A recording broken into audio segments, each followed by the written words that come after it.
কোটা নিয়ে যে সুলতান ভাই একটু পিছিয়ে দেবে ভাই।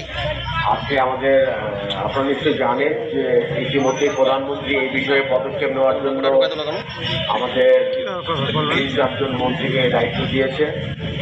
অবশ্যই এটা যেহেতু আদালতের একটা বিষয়, হ্যাঁ, আমি যেহেতু আপনাদের এলাকার সাংসদ, আমি দিনাজপুর 1-এর সাংসদ, আমার সেভাবে মন্তব্য করা ঠিক হবে না।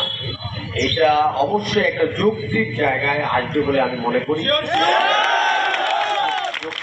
যৌক্তিক জায়গায় আসবে বলে আমি মনে করি। আমি নিশ্চিন্তে খান স্বাস্থ্যকর অল টাইম পান, অল টাইম হেলদি লাইফ। কালকেই ঢাকা যাব, আমাদের যথাযথ জায়গায় যে জায়গায় কথা বললে এই বিষয়ে দ্রুত একটা সমাধান হবে। ছাত্র সমাজের যে দাবি, এ দাবি যৌক্তিক জায়গায় যেন আসে।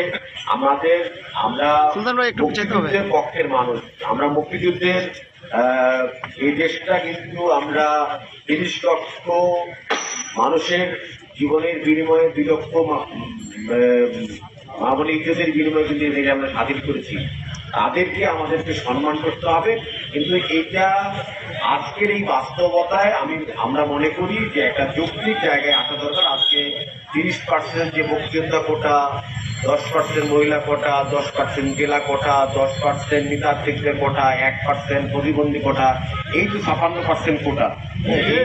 এই 56% কোটাটাকে কিভাবে আমাদের যারা বুদ্ধিজীবী আছেন, আমাদের যারা এই বিষয়ে কাজ করছেন, তাদের সাথে কথাবার্তা বলে অবশ্যই প্রধানমন্ত্রী, আমাদের মানবিক প্রধানমন্ত্রী, উনি দেশের উন্নয়ন চান, দেশের উন্নয়ন করছেন।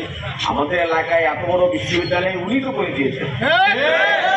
আমাদের এলাকায় দিনাজপুরের একটা জায়গায় উনি তো এই বিশ্ববিদ্যালয় করে দিয়েছেন। আমাদের ঠাকুরগাঁও বিশ্ববিদ্যালয় হচ্ছে। আপনারা ধৈর্য ধরেন, আপনারা অবশ্যই এই 2-4-5 দিনের মধ্যেই একটা যৌক্তিক সমাধান আপনারা পাবেন বলে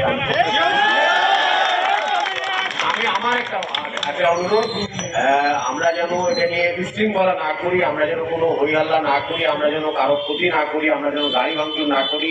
একটা শান্তি, দিনাজপুরের শান্তির জায়গা, এই শান্তিটা যেন দিনাজপুরে বজায় থাকে।